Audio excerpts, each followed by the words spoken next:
What's up, guys? Barry Game here, back with some more Idle Heroes, and today we're going to be talking about is Doom, nope, not Doom, I say that all the time, is Doppelganger Natalia actually the new best first Transcendence hero?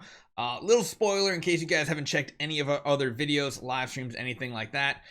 Not really. Is she a close third? I would say absolutely. We're going to go over why you should still consider going for Hyperspace Hunter Ilamok or Fairy Queen Vesa for your Eloise team. And then later today, we're actually going to have a video where we've kind of spitballed and talked with chat, talking about, well, maybe she's a good second Transcendence hero, and maybe she actually enables a bunch of other different heroes and different Transcendence heroes as your first option. So hopefully you guys enjoy this one. Let's talk about it. Let's go.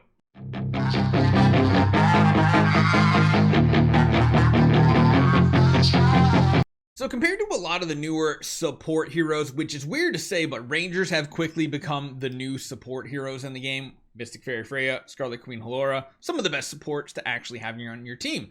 Doppelganger Natalia is up there with them with very big power and strength. Now, the only downside I would say that I wish they would change, I highly doubt they're ever going to change a hero once they're released nowadays, but the fact that this Bright Blessing only goes to herself and, of course, the ally with the highest attack, or actually I think it only goes to the ally with the highest attack, is a little bit of a downfall. I wish it provided this ability to at least two heroes, but I will say, and if you guys have seen any of the videos with our Eloise, Doppelganger Natalia actually does a lot of damage, rivaling or doing more than the Eloise in an early game Eloise setup. So that's one thing that's really interesting to see. I'm not sure Vesa or Hyperspace Hunter Ilamok really competes with her for damage, but she's really good. And the one thing that I will say is really amazing, the synergy with Eloise is awesome, but it's still not good enough, I think, to make her the best option.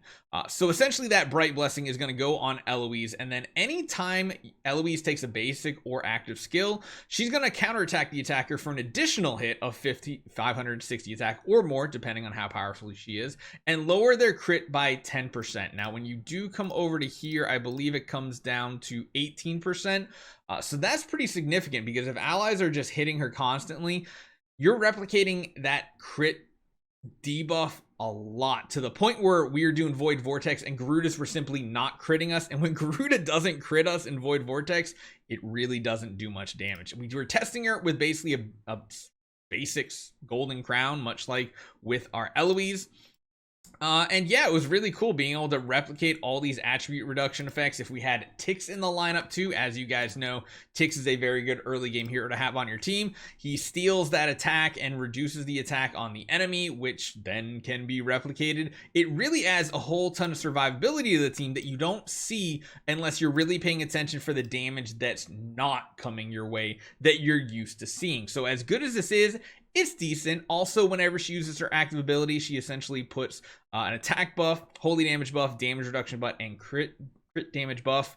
Literally, if this crit damage buff was skill damage buff, I think this would be like the most amazing stats for Eloise possible. The other three are really, really good for Eloise. Really strong. She does feel short though, because while Hyperspace Hunter Ilamok is probably the best team survivable hero with his splendid block ability, giving shield to just every even 5-star, 3-star, 1-star hero on your account and giving them tons of shields as long as they block. This hero doesn't do that. The only thing she does provide is shields to the Bright Blessing hero, which is the Eloise and herself, and again is based on the damage she does. So if Doppelganger Natalia is not doing a lot of damage, the shield will not be a ton of damage. So that's one really big thing with this. There is a cool effect too in here where it's like Vesa's second life ability. When her or the hero with Bright Blessing falls below 50% HP for the first time, they get a heal and a shield, which is actually pretty cool. Also increases self-holy damage, which is a nice little buff for damage as well. It's a nice little bonus to have. But again, when we're talking about PvE content, it's really hard to compare her to other heroes because, like Fairy Queen Vesa, she does such good damage against bosses. She does provide healing and shielding, which is important because If you only go Hyperspace Hunter Ilamok and you want to try to get Broken Spaces 9 done, which is not his game mode is, of course, getting through Void Vortex Vanquisher. He can shield them and kind of heal them, but it's not very reliable. Whereas if you go with a Fairy Queen Vesa on your account, she's healing, she's shielding, she's doing everything you want. Tons of abilities here, and she can even silence the enemies if they're able to be silenced. Bosses, of course, cannot be.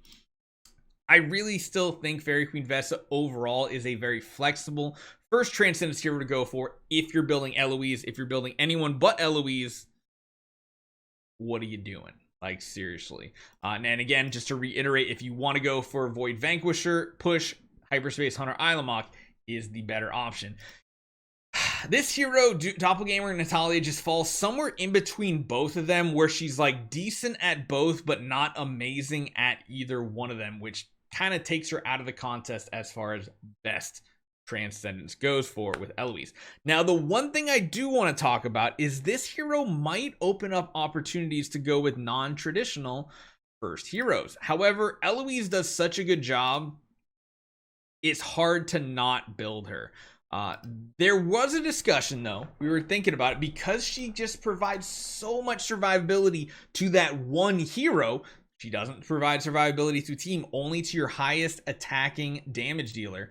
It does maybe gives you some opportunities to do some things, like maybe going for Tix as a first E5 hero, maybe Ithaca, because these heroes really struggle to survive by themselves, whereas Eloise is an all-in-one kit.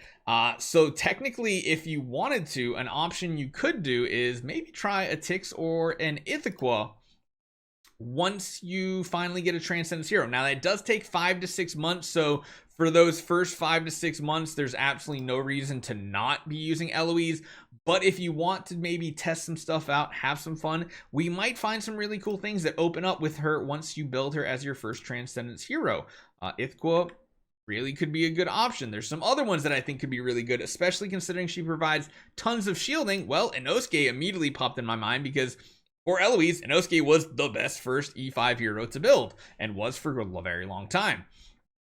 The downside of him is he usually loses his shield very quickly, because you want to make sure he has a shield up when the round ends. If Inosuke is protected by a Swordwind shield, he will deal damage to one random enemy for 40% of their current HP, capping at a certain attack percentage.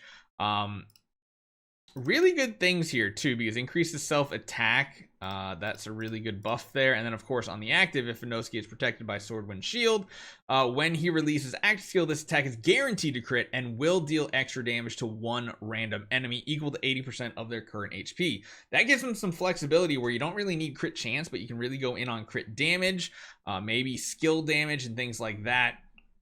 This could do a lot of damage, because the damage cap is extremely high. We rarely see it this high for a regular hero. And the fact that she provides shielding, well, it might just work that you could use an Inosuke with her, and he could do some absolutely crazy things, because, well, it's just really strong. Like, he really, really is strong.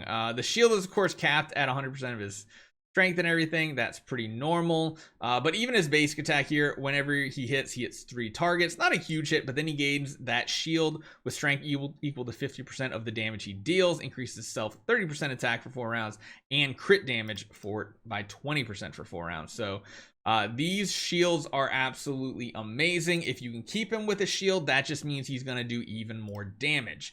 Besides that, we were thinking Penny might be another option, that Penny could synergize really well, because the biggest issue with Penny, she probably has one of the highest damage dealing capabilities in the game for regular non-Transcendence heroes. She just can't survive, because you can't even run her with Balanced Strike, because, well, her damage comes from her crit on like 1 or 2 targets, and then it does this big AoE explosion crit. However, that you don't heal based on that explosion. You only heal on the main hits, which typically is not that big. So does she open up possibilities for these older heroes to become viable? Waldeck? Marax? Maybe they could be for pushing through Void Vortex. We don't know. We will have to test that and see how it goes. Heck, maybe even a hero like regular Aspen could do really good things. Maybe a hero like regular Vulcan could be doing good things. And then you transition into Vulcan and Doppelganger Natalia as your first 2 Transcendence heroes. It might be good synergy. We'll have to see exactly how that works. We talk about that specifically a little bit later today, about Doppelganger and Doom Terminator as a combo. So hopefully you guys enjoy this one. Want to kind of give you guys my opinions. Overall, I still agree she's kind of like a 7 out of 10 support hero. She can do some really great things, but if we're talking specifically early game, not quite as good. So hopefully you guys enjoy this one. I'll see you guys next time.